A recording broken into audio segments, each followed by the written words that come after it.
Okay, welcome to two-dimensional vector addition and subtraction. So this video is going to cover how to draw a two-dimensional vector and then how to add them and subtract them together. I have a feeling this is going to be a long video, so if you don't want this to take too long, maybe play this on double speed or find that I'm just going on and on and on, just move the cursor to the next spot, if that makes sense. So from this little picture that I found on the internet here, you can see that vector physics requires basically a lot of arrows and a lot of triangles. And you're going to be doing a lot of trig in the next little while. So as a reminder, I think I showed you a similar slide before in class. There's two types of values in physics. You have your vectors, which consists of both magnitude and direction. Then you have your scalars, which is just magnitude only. So we're going to be showing you, I'm going to be showing you how to add some displacement vectors today. But the same rules that I go over in this video is going to apply for velocity vectors, acceleration vectors, and then force and momentum vectors, which we'll get to later on in the semester. But today is just going to be displacement vectors, and tomorrow you'll probably add some velocity vectors, but I will not make a new video for that one because it's the exact same thing.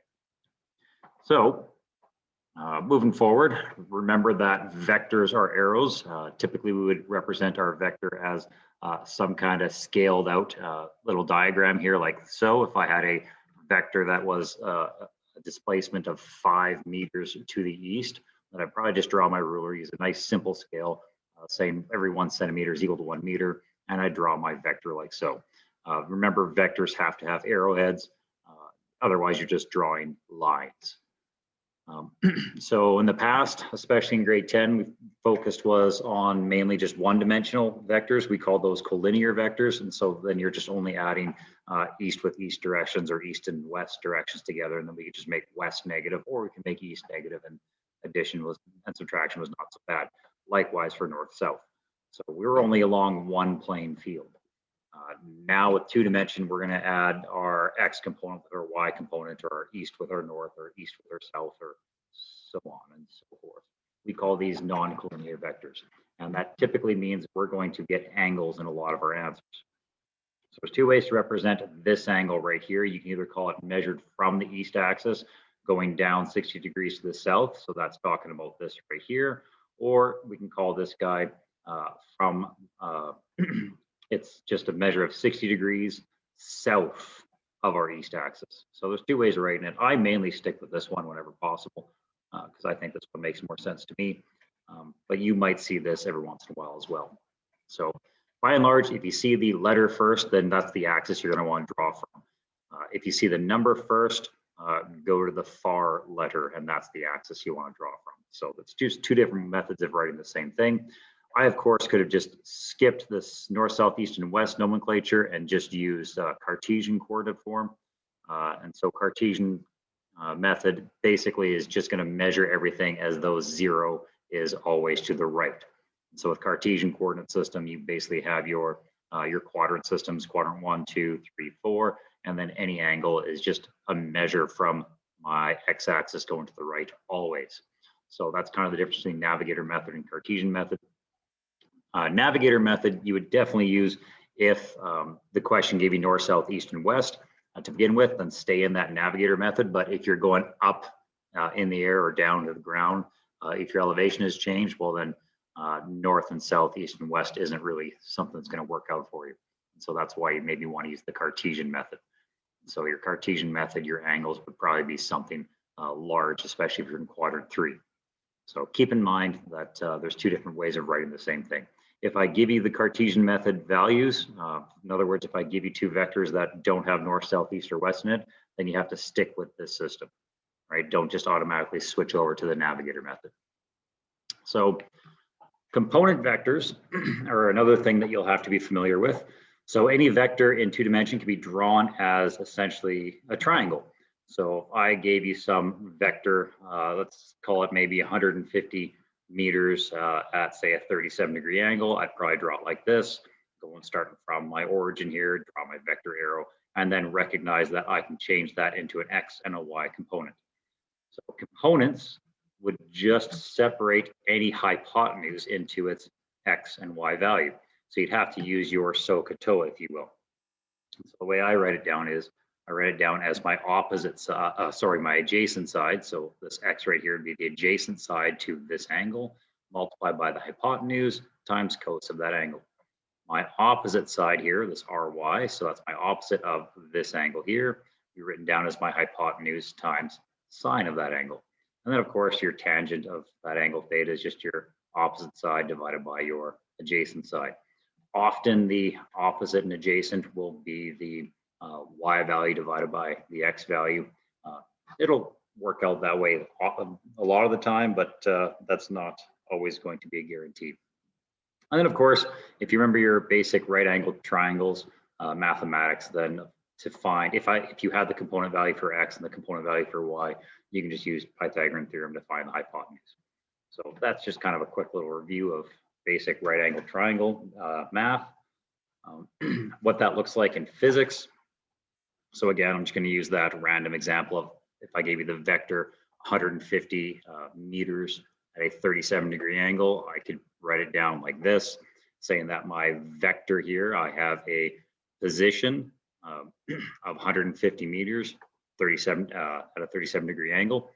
And so to break that down into its component forms, which is another way of writing it all out, I could write it down as an addition of, well, to be at this position right here where the mouse is,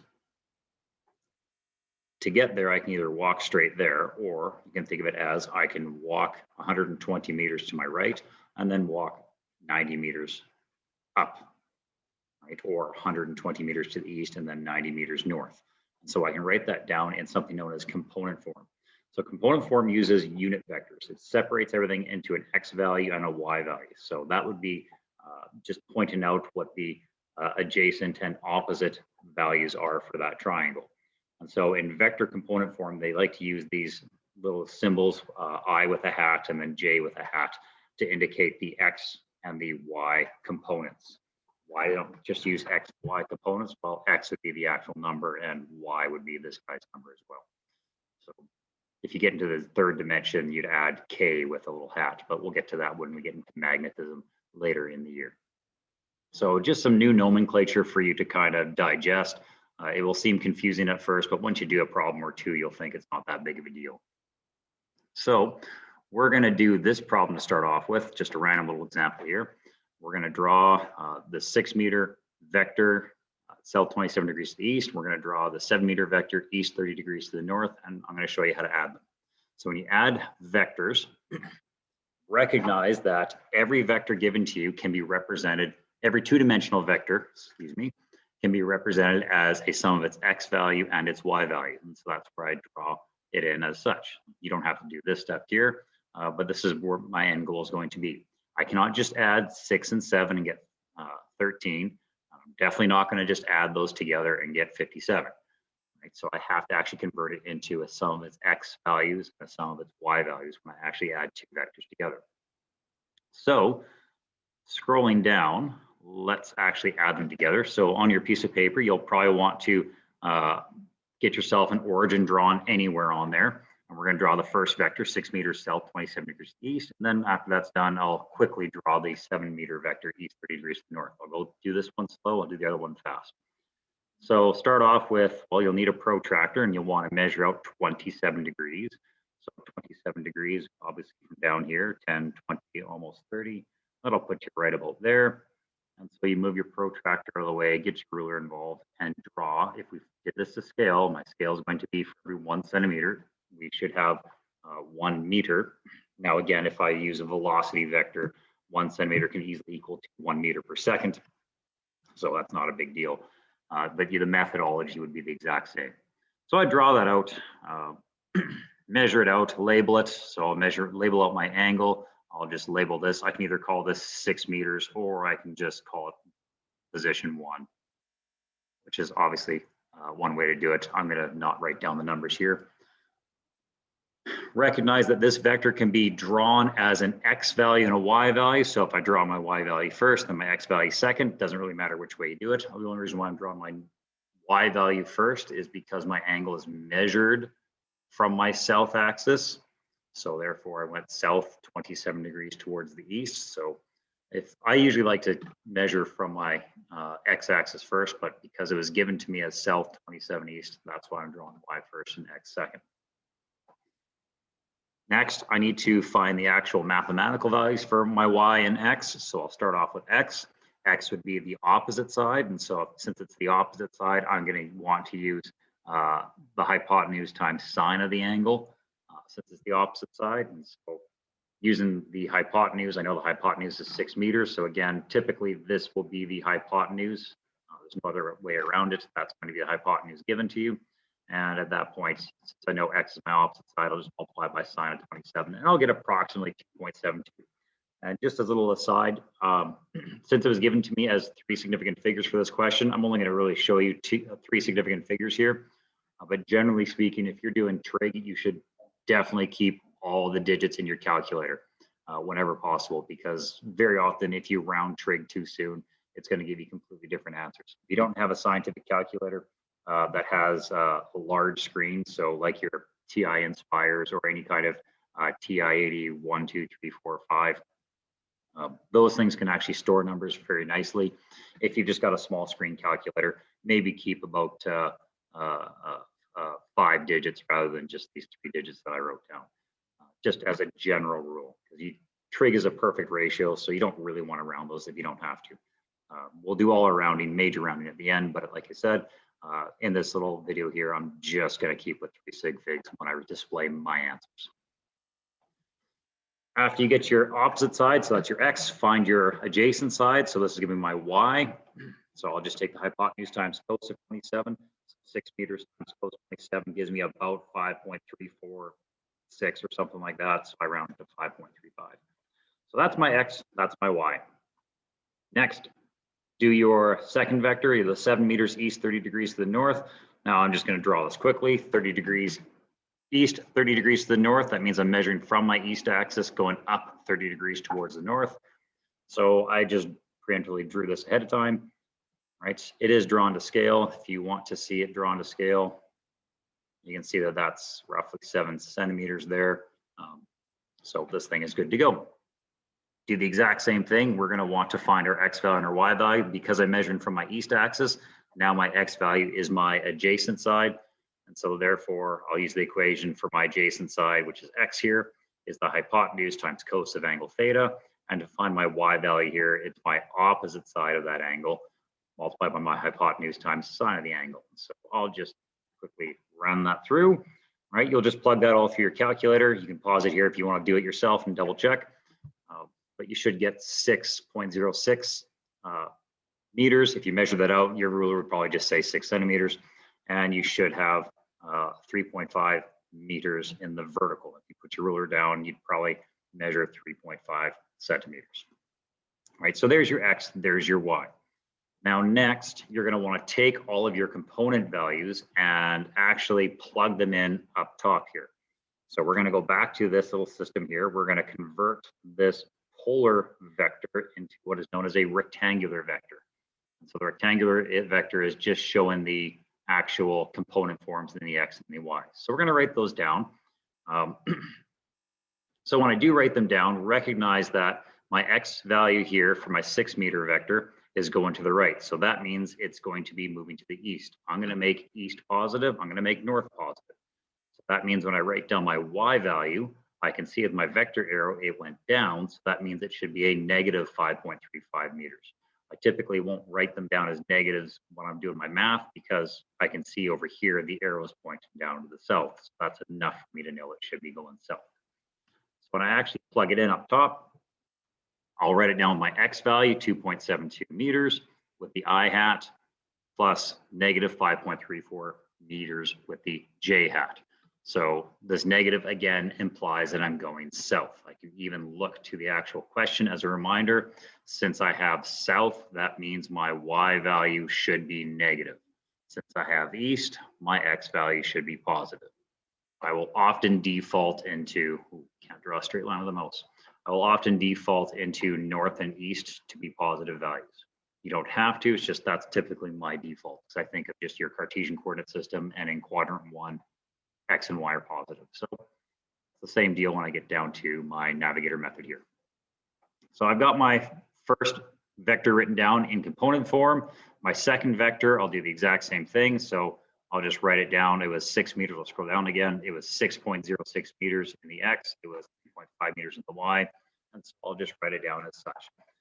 Don't add your X and Y values together. Don't just take this 2.72 and add it to that negative 5.34. You cannot add X values with Y values. You can only add X values with X values. So I can only add these two things together, and I can only add these two things together. And so that's what I'll do next. So when I add both those together, I'll get 8.78 meters in my X component, and I will get negative 1.85 meters in my Y component.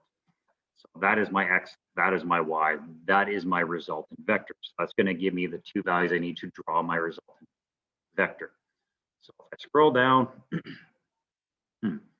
where is that? So if I scroll down, there it is. I'm going to want to implement it now and redraw, well, not redraw, but I'm going to draw the actual resultant vector. So I have 8.78 meters I, it's positive, so that means I'm going to draw it to the right, it's going to the east. I have 1.85 meters in the Y direction, it's negative, so that means I am going south. So if you have a negative value, it means that you're going to go south. So I'll draw my X value first, starting with a crosshair. So I typically like to draw my X values first, so that way I can always think of cosine related to X values and sine related to Y values, which is often the default of students. So I will always draw my X values first, also because X shows up first, Y shows up second. So drawing this to scale, 8.78, you'll probably just want to draw an 8.8 centimeter line because you're not going to be able to get to that kind of precision with a ruler. So that's what I did. And then when the first arrow stops, the second arrow begins. That's how you do vector addition. And so I'll probably draw a line that's somewhere between 1.8 and 1.9. You're not going to be able to get 1.85 with a ruler because, again, of the precision. But it should be fairly close because I am going to get you guys to draw these to scale. So just connect the dots afterwards. So starting from the very beginning, you point to the very end. This is going to be the resultant vector. It is drawn to scale. If you do draw it to scale, you can typically put your ruler up to it afterwards and go, oh, look, it's 9 centimeters. So it's probably going to be about a 9 meter final displacement. You can also get your protractor out and measure this angle, and you'll probably measure 12 degrees because that's what I did a moment ago, but I didn't show that on the screen. But if you draw it to scale, you should basically have values that you can work forward with.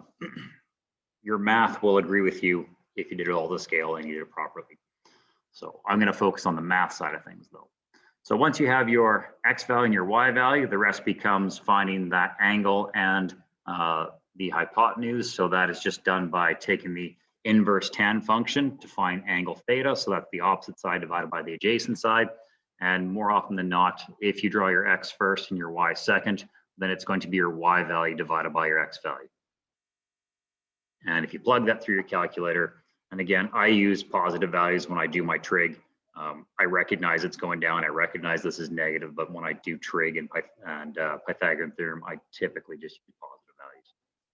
So if you do that math, inverse tan function of my Y divided by my X, I should get 11.9 degrees-ish. All right, and then I just round that one to 2 digits because my protractor would not be able to give me anything more than that.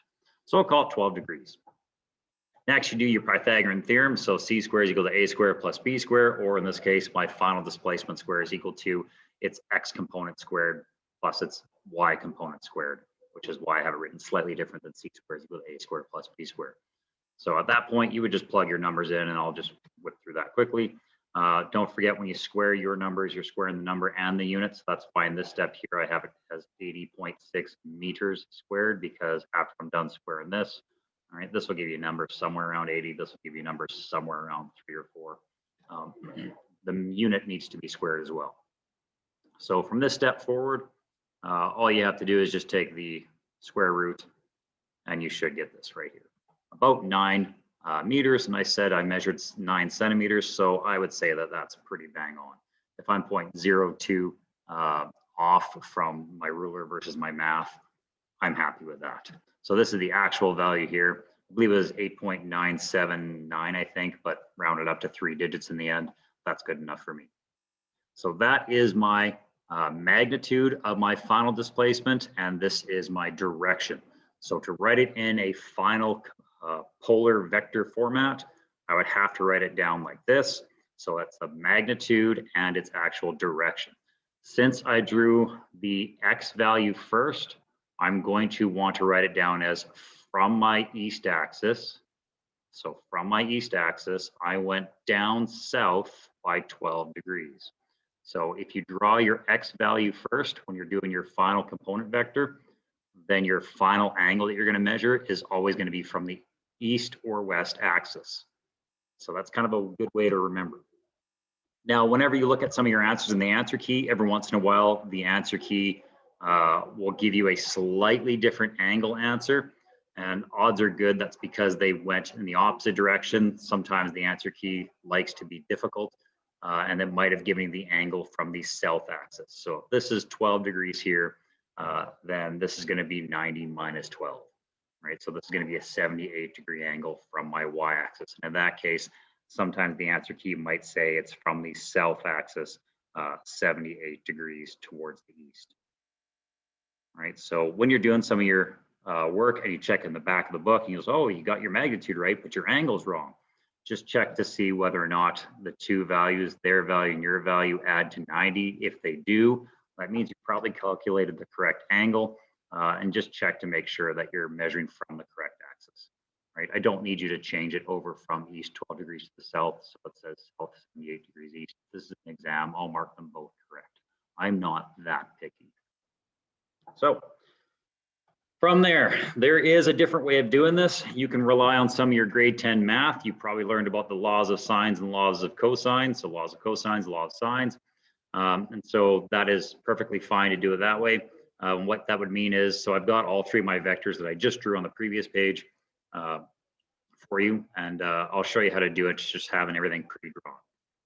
So what you would end up having to do is you would, when you draw your first vector, right? So that's the first vector, you're adding 6 meters south 27 degrees to the east to 7 meters east 30 degrees to the north. So I draw my first vector the exact same way I did quite a few minutes ago. And then when this first vector stops, I would simply just draw in my next vector, right? So I have it drawn properly here. I'm just going to steal it. And that's what you would do. You just draw this 7 meters. So it'd probably 7 centimeters long at a 30-degree angle from my x-axis. Then when you're all said and done, you would just take your ruler and you'd line up these 2 points here, and you would just connect it with your pencil.